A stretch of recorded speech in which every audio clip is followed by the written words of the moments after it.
मुझे उन लोगों को देखना है जो गर्मी की दोपहरी में आए हुए हैं।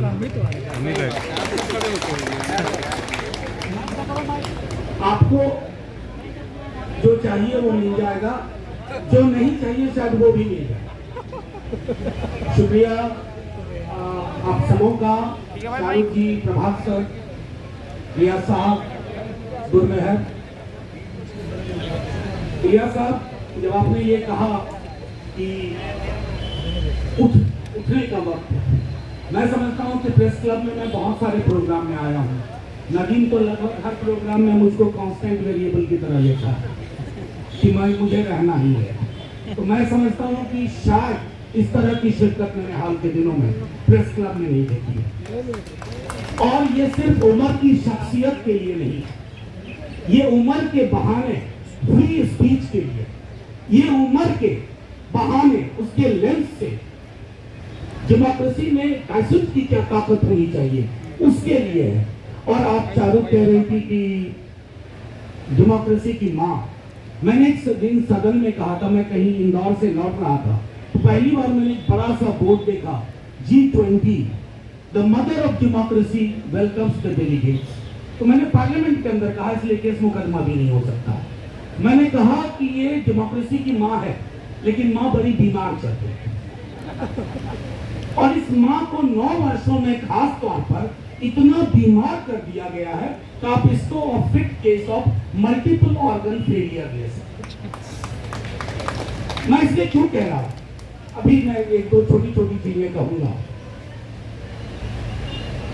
शाहरुख ये कह रही थी कि प्रभात सर ने बात रखी जजेस को लेकर। हमारे यहाँ बड़े खूबसूरत जजेस, बड़े विचारवान, बड़े निष्ठावान, लेकिन अक्सर वो सेमिनार में निष्ठा दिखाते हैं, विचार उनके सेमिनार में दिखते हैं तो लगता है कि काश ये तो बदल के रख देंगे हमारे देश को। लेकिन जब मैं जजमेंट देखता हूं तो वो मोहब्बत मिसिंग लिंक होती है, वो जुबान मिसिंग लिंक होती है, चाहे इससे पहले वाले हो या आज वाले। उमर या उमर के साथियों जितने भी हमारे, कोई सपुरा की बात करें, मीरान की बात करें, शर्जील की बात करें, इनका गुनाह है। मैं एक 14 तारीख को उमर ने रंजीत गुहा की ऑबिचुअरी लिखी थी, 14 मई को। मैं उसके एक अंश को पढ़ना चाहता हूं।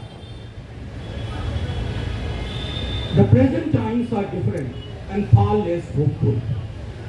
But even in our times of rising authoritarianism and majoritarianism, when power seems to have turned the world upside down and inverted meanings of words and hollowed out languages, will do well to critically engage with Guha. This comes from Umar Khalid, sitting in jail, 1000 days.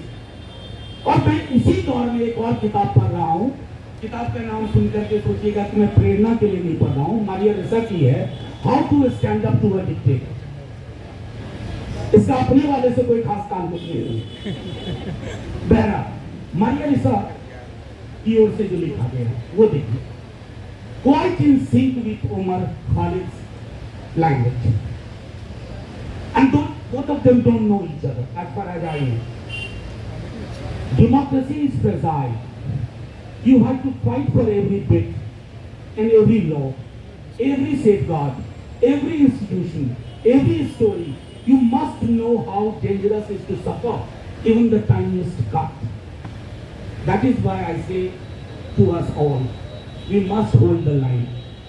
I don't have to repeat that line. All of you standing here, sitting here, are holding the line. And I must also tell you that your tribe is growing. Your tribe is growing. I can smell that coffee of change. I can see that in the air. This is happening. And this is not happening because of us, Prabhat ji, Riyaz Sahab, Gurmeher or Shahrukh. This is happening because you hold the line that things should be better. This 100, maybe next year when we meet this time, Umar would be here. Maybe we'll sit for some other cause. लेकिन हम यहाँ होंगे, हम यहाँ इसलिए होंगे। और मैं जब कह रहा हूँ कि अगले साल, तो मेरा इस चुनाव से कोई ताल्लुक नहीं। मतलब ये टाइमलाइन में आ रहा है कि चुनाव भी होगा इसी वक्त, लेकिन मैंने चुनाव सोच करके नहीं कहा था, क्योंकि democracy is not only about election, unlike what my external affairs minister thinks. उनके हिसाब से 5 साल तो चुनाव तो टर्की में भी हुआ, अभी एर्दोगान फिर से आए, अपने वाले एर्दोगान भी फिर से आना ना आना महत्व नहीं रखता। Democracy is all about institution. संस्थाएं कैसा काम कर रही है, विश्वविद्यालय कैसा काम कर रहे हैं,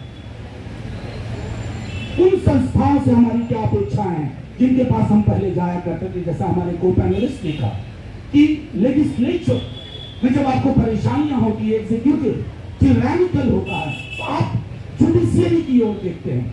लेकिन जब आपको लगे कि जुडिशियरी की ओर भी जिस निगाह से आप पहले देखा करते हैं, जुडिशियरी की वो निगाहें आपकी ओर उस तरह से आपको नहीं देखते। हमारे यहां कहते थे जस्टिस डिलेड, जस्टिस डिनाइड। आप सोच के देखिए, उमर रिहा होगा, तमाम वो लोग रिहा होंगे, क्योंकि आरोप एसेंशियली किया है यूएपीए के थ्रू नेशनल सिक्योरिटी। मैं अवतार सिंह पास को स्मरण नहीं करना चाहता कि राष्ट्र की सुरक्षा सबसे बड़ा धोखा होती है, कि राष्ट्र की सुरक्षा के नाम पर आप किसको चाहे उठा के अंदर कर लें, क्योंकि राष्ट्र की सुरक्षा का मसला नहीं है महाशय, आप असुरक्षित, यू आर इनसिक्योर। जब लोग कहते हैं कि बड़े मजबूत प्रधानमंत्री हैं, तो यकीन मानिए इतनी बड़ी मेजॉरिटी के बाद इतना मजबूत प्रधानमंत्री मैंने नहीं देखा। अपनी सिक्योरिटी से परेशान, अपने हाव भाव, अपने चलने, उसमें इतने आत्ममुक्त हैं कि कोई आकर के ये कहते कि ये चीजें तुम्हारे खिलाफ प्लान कर रही है अमेरिका में जाकर, मतलब फलाना कोई इसका इतना मानी नहीं है, वो चीटी तक पे यूएपीए लगवा सकते हैं। कहेंगे चीटी ने वेश बदला है, इसका आशय कुछ और था, ये अमरावती में भी जाकर के वही। तो मेरा आशय सिर्फ ये है कि when we hold the line, दिक्कतें अभी और आएंगी। अभी आपने देखा होगा कि लॉ कमीशन के थ्रू उन्होंने कहवाया है कि सेडिशन लॉ में और सजा बढ़ाने का प्रावधान होना चाहिए। ये किसके लिए है? जो आर्थिक मुकदमे में ना फंसे, ऐसे एक्टिविस्ट, ऐसे पॉलिटिशियन जिन पर पैसे का कोई धोखाधड़ी का आरोप न लगे, उनको इसमें धकेल दो। और बड़ा आसान है, जब रिवाज ये हो जाए कि प्रधानमंत्री इज इक्वल टू राष्ट्र, तब तो साहब आलोचना सुबह शाम होगी, तो आप उसको राष्ट्र की आलोचना कहेंगे। तो इस तरह की दिक्कतें अभी आएंगी, लेकिन आप ये जान लीजिए, हम सब ये जान लें, मैं अक्सर ये कहता हूँ बड़े हल्के में, घर में जब दवाई कोई होती है ना, बीच बीच में उसका एक्सपायरी डेट चेक करते हैं। कई दफा हम एक्सपायरी दवाएं खा लेते हैं गलती से, इस दौर का भी एक्सपायरी डेट आ चुका है, ये जानिए। क्योंकि कोई भी सत्ता, कोई भी व्यक्ति, कोई भी विचारधारा अमृत पी के नहीं आई, और वैसी विचारधारा जिसका आम इंसान के जिंदगी के सरोकारों से कोई ताल्लुक ना हो, वो मैं समझता हूँ वो उस विचारधारा के लिए कोई जगह नहीं। बस एक कोशिश हमें करनी है। हमारे बीच में भी अक्सर कंफ्यूजन हो जाता है। मैंने कल देखा कुछ लोग वेल मीनिंग लोग होंगे, उम्र के लिए हो रहा है, फलाने के लिए क्यों नहीं हो रहा, इसलिए मैंने शुरू में ही कहा it's about all political prisoners. सिर्फ उम्र नहीं, उम्र के साथ तो मेरी बातचीत भी है, हम मिले हैं कई दफा, उम्र की बहन के निकाह पर भी मैं गया था, लेकिन कई लोग हैं जिनसे मैं नहीं मिला हूं, लेकिन उनके मसलों से भी हमारा ताल्लुक है। और वो ताल्लुक इसलिए है क्योंकि हमारा ताल्लुक होल्डिंग द लाइन से, वहां कोई समझौता नहीं। तो ये 1000 दिन कैद के हैं, 1000 दिन रेसिस्टेंस के भी हैं, 1000 दिन होप के भी, और ये होप डिस्पेयर के खिलाफ। ये होप उस वक्त में है जिस वक्त मुझे नहीं पता कि यहाँ बोली गई मेरी बात शाम में किस चैनल पर कैसे चलाई जा रही होगी। इसलिए मैं आजकल आता हूँ, सबसे पहले आप ही लोगों को प्रणाम करता हूँ। आप लोग नहीं है, मैं जानता हूँ, वो वाले कुछ अलग तरह के ही होते हैं। तो एक लाइन ढूंढ करके शाम को मेरा बैनर लगवा देंगे। बस मैं इतना कहना चाहता हूँ कि हमें अपने सॉलिडारिटी का दायरा बढ़ाना होगा। झारखंड के ट्राइबल, छत्तीसगढ़ के ट्राइबल या भीमा कोरेगांव का जिक्र किया, भीमा कोरेगांव की लड़ाई को मुझको कहना होगा, मैं तो एक लाइन में कहूंगा, ये स्मृति की लड़ाई है, memory. It's a fight over memory. What kind of memory you have got value to and what kind of memory you take doesn't matter to you. एक dominant memory वो नैरेटिव बन जाती है और जो वंचित समूह है उनकी मेमोरी हाशिए पे रख दी जाती है। ये लड़ाई उनकी थी, ये लड़ाई तमाम उन लोगों की है। और ये सिर्फ मैं कह रहा हूं कि पॉलिटिकल, मैं अक्सर पहले ये बात कही है, पॉलिटिकल पार्टी के भरोसे ये लड़ाई मत छोड़ो। It is too precious, too important to be left only to political party. Political party को चुनाव लड़ना है, political party चुनाव लड़ने में अंगणित लगाती है, लेकिन आपके पास खुला आसमान है, मनोविज्ञान का, रसायन का, राजनीति का, समाज का।